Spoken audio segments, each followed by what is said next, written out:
What's up, YouTube? Welcome back to the Cutlass Board Games channel. And on this channel, we play a lot of Blood on the Clocktower. I was part of the original playtesting group here in Sydney. I've played with a lot of the unreleased characters, seen a lot of things come and go, and I wanted to talk a little bit about the Atheist. The Atheist is a really interesting concept character, and it has a few problems with it that I think irk the community at large when the character is played. And I want to talk a little bit about how it works, how it runs, and then talk about some ways to deal with it. But the first thing, let's start with what we're trying to fix, what some of the problems with the Atheist are. The way that the Atheist plays, and let me just read out the character text verbatim. The storyteller can break the game rules, and if executed, good wins, even if you are dead. Square brackets, no evil characters. This unfortunately does not set the bounds upon which the storyteller can act, and makes it really difficult for the players to figure out exactly what is within the storyteller's power to really figure out what's going on. But basically what's supposed to happen is the storyteller is going to frame some players in the game that they are going to be the evil team, and then try and spin a narrative with the way that a character abilities resolve to convince the players that it is in fact an evil game with evil players and that you were never actually evil. But what happens is the player that is the Atheist comes out and says, hey, I'm the Atheist, this is an Atheist game, there's no evil characters, we have to execute the storyteller. And they're not believed, because any evil player knows the Atheist can't be in play. They can either take this bluff.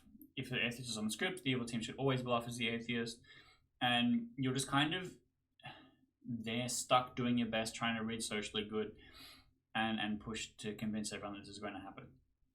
Curveball, you could also be the drunk, the outsider, which makes you believe that you are a townsfolk, but you are not. And if you are the drunk Atheist, then there just is evil players in the game, and then you, according to your entire worldview and what you've seen and what you know and what you pull out of the bag, know that there is no evil characters, a direct opposition, which creates like a really stressful situation. But the main way that I wanted to analyze this situation, and I think is a way that I interact with a lot of other games, is the exchange of joy. This is something that comes to mind a lot when it comes to designing games. And let's look at Take That, for example, right? If you're playing Uno and you have a draw 4, which lets you set the color to whatever color you need, the person after you is having a much worse time than you are. It's a direct exchange of joy. You get to do the thing, and you get to change the color that benefits you the most, and then they instantly suffer. They don't even get to do anything on their turn. They're just completely just drawing cards instead, and then it moves on, and they're like, oh, that sucks, next, you know? That is an example of an exchange of joy where the player perpetrating experiences all of the joy and the person receiving experiences none of the joy. I brought this up recently talking about Marvel Snap, where characters like Atheist and Shang-Chi, where for very little investment will win you the game, because all of the time and effort that your opponent spent building this really cool sandcastle or whatever, right? Shang-Chi or Atheist will just come and destroy the whole thing, and it doesn't really take that much effort on your behalf to do that. So you're not even receiving that much joy, but the other person is losing a great amount. And so then it's unfun. It's generating unfunness in the ecosystem. I'm not saying that Atheist is exactly like that example, but I made a chart. I made a chart. And this is just like a general sentiment thing. I'm not saying that this is a rule, but Clocktower has been scrutinized by saying the storyteller is the one that has the most fun. I think that is fine and probably accurate, but as a storyteller, it's your job to, like literally in the description, your job to facilitate the ability for the other players to have fun. So if you're the one having the most fun, there's sort of a joy imbalance there that I want to address just kind of initially. It's just a general statement. You're supposed to be building games that other players are going to have a lot of fun and enjoy, and that should be the thing that you enjoy. It's a selfless character role in this experience. And the Atheist, literally on the character text, says the storyteller has the most fun. And so from my perspective, that is a thief of joy and doesn't work with everything else that the game does really well. But then looking at some of the other characters, I've got Minion as the next greatest amount, and then Demon. Demon is slightly more stressful than a Minion because if you get executed, you lose the game. So you don't want to get executed. You don't want to seem evil. And then Minions can just like sow chaos and be crazy and stuff like that. Then Townsfolk, because they have the most autonomy to solve the hurdles presented to them. And then Outsider is similar to Townsfolk, but they have much less play agency, ability, or anything to be able to solve themselves a hurdle presented to them. So it's arguable that a Townsfolk is going to have more fun than an Outsider. Real easy examples is like the Recluse and stuff like that, where players being the Recluse, like, you should just execute me immediately because this is the best way to overcome the hurdle that I am, and then we can get on playing the game. And then after that, I have the Atheist, because the Atheist basically spends the entire game, yelling black and blue until they finally convince everyone to actually finally vote and execute the Storyteller. And then the next step below that is the Drunk Atheist, which does everything the regular Atheist does, except then they're not even correct. There is actually an evil team out there. I played in a game recently where we had an Atheist that kept it secret because they were worried that they were going to be the Drunk Atheist, and that meant that everyone else who happened to just something happened in the game that convinced them that it had to be an Atheist, or they were being framed as evil. They're like, I know for a fact it's an Atheist. This is the worldview I live in, but no one has claimed Atheist. How do we know this ability is in play? How do we figure this out? And it's kind of really brutal experience. Like, the exchange of joy in this circumstance is just so obviously not equitable amongst all of the players. And that's why I wanted to look at the Atheist as a problem. How can we solve the exchange of joy here? And one of the examples that I have seen in the past was a homebrew, and I believe Patters is responsible, where the Atheist, instead of being a townsfolk, the Atheist is a demon, but the Storyteller is that demon. And if you execute the Storyteller, that demon, the win condition of executing the demon is met, and the townsfolk, like the good team, wins the game. But it's like basically the same ability text. And I like that because it removes that one townsfolk player who's just suffering the entire game, and means that there's like a different imbalance, right? The entire evil team, you're having fun for the entirety of the evil team, and then all of the other players are having the same amount of fun versus you. But you as the Storyteller are still slightly greedy in that if you have a look at the chart, all of the evil players I ranked higher than all of the good players. So if you're the Storyteller and the Minion and all the demons, you're taking the greatest chunk of joy for yourself. And not to say that is specifically how it plays out, but that's kind of the metric upon what I am measuring this. And my goal is to try and flatten that exchange just a little bit. And I've designed a homebrew character called the Eldritch Horror. The goal here is to replace the Atheist, but be a demon. So basically iterating on what I believe Patters had created. And the text reads, the Storyteller is your evil accomplice and will break the rules to help you win the game. Square brackets, no minions. I think this is perfect for like a Teensyville game where the stakes aren't really that high. And like that's kind of where the Atheist really shines normally anyway. And the whole idea is that the Storyteller's going to pick whoever dies at night to fit whatever narrative is going to be best, whatever other demons are on the script and stuff like that.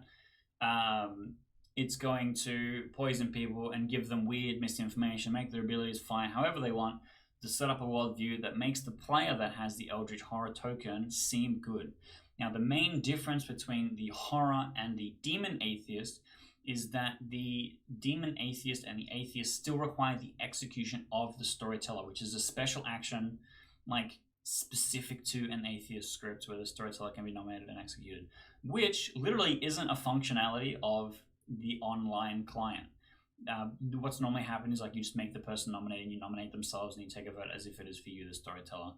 And that's a little silly and like kind of telling that the Atheist isn't obviously at the forefront, even though it's literally in the Kickstarter box with all the Kickstarter characters. So my idea here is there's literally one evil player in the game, but they just have the biggest, most powerful possible minion to try and help them win.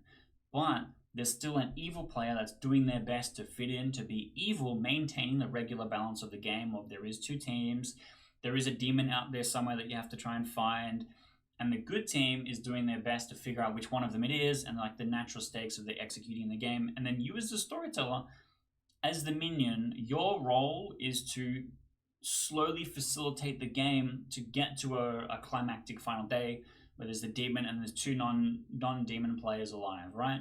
And you're trying to figure out what's the best way to build a narrative around this so that the demon player is able to engage and bluff as a character and set up all of these things. So you have a climactic final day, but most specifically, you are not an emissary of the narrative. You are not included. You are not a character. You are not like a main perspective on what's going on. You are still the storyteller removed from the game. The players aren't engaging with you directly. And I also feel like no matter how... there's probably some crazy shit you can do in the breaks the rules. It could possibly just be, and the storyteller will poison people whenever necessary to help you win the game, or something like that. Will poison or kill people whenever necessary to help you win the game. And like that really should be the maximum things you can accomplish, instead of like putting multiples of the same character in the bag.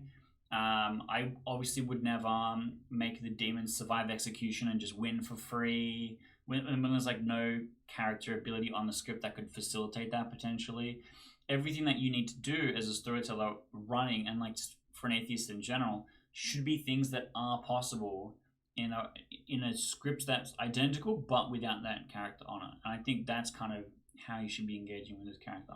But I still think that having a demon atheist, whether it is just the atheist text as, or something more like this with the Eldritch Horror, is moving in the right direction. And when I am working on stuff, I try and think a lot about, okay, what is the exchange of joy going to be like? Because if I'm creating something, right, and I know I'm going to be the storyteller. If I'm creating a character, I'm probably the guy running it. And if I'm creating a character that says Keith is going to have the most fun, everyone else is going to fucking suffer, that seems like a bad choice on my behalf. It feels like a selfish choice on my behalf. And then the whole goal for me as a storyteller is to facilitate fun for the other players. So I need to be able to set things up in a way that is going to convince them that this interesting puzzle exists and that they have to unravel it and everything is happening. And if I am the villain and I'm the direct opposition of that, they know that I'm all powerful. I'm the guy running the game. I can leave at just any time. I can change things however I like. I hold all of the power, all of the cards, all of the keys. However, having the one critical weak spot that is a player in the game who is doing their best to stay as the demon, I think is a interesting twist on it, and it is a new way of looking at how the character should works. Because I like the idea of being the big scary minion storyteller instead of being the big scary demon storyteller, because that's the same thing, right? If I'm the big scary demon storyteller, if I get executed, the game ends. If I'm the big scary minion storyteller, you can't even nominate me. I'm not a player in the game. But I get to do cool, goofy things to try and convince people that this is the narrative. This is the world view that you're trying to present. All players seem evil. And that's kind of the vibe. That is how I think about when it comes to designing homebrew characters. And just game design in general. A lot of the games that I make, even if it has take that mechanics, I try and make it so that it's like a rock, paper, scissors effect kind of a thing, where it's like if I'm going to scissors, I have scissors and you can punish using rock, like that kind of thing. So that overall, the course of the entire game, it's it doesn't feel unbalanced, doesn't feel ridiculous. I think Clocktower is the same. If you have like a crazy, insanely powerful townsfolk that runs the game and wins the game on their own, that means that player is kind of in charge of the whole game, right? They set the pace for how everything happens. And the evil team is supposed to be able to interfere with that kind of thing and set things aside and reason and confuse and make noise.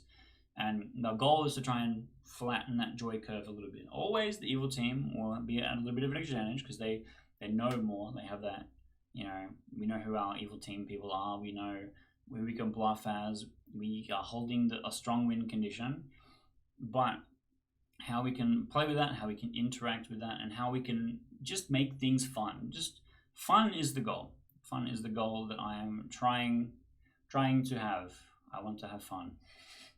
And I want to love the Atheist more than I do. I think the Atheist as is fine on stuff like a Teensyville, but I like the Eldritch Horror more for a bigger game because of what it could mean. And look, if you're interested in this character, I might do like a little short or something later, where I'll put the thing in the JSON, you can download it, you can play it, but look, just steal it. Honestly, I did kind of a shit job with the icon. You can put whatever you want there and steal the text, that's fine. I don't really mind if anyone rips off any of my characters. It's not like I get anything out of making them, I just like having fun playing them. So if you have any cool homebrew ideas, you like any of my cool homebrew ideas, I would like to know about it in the comments.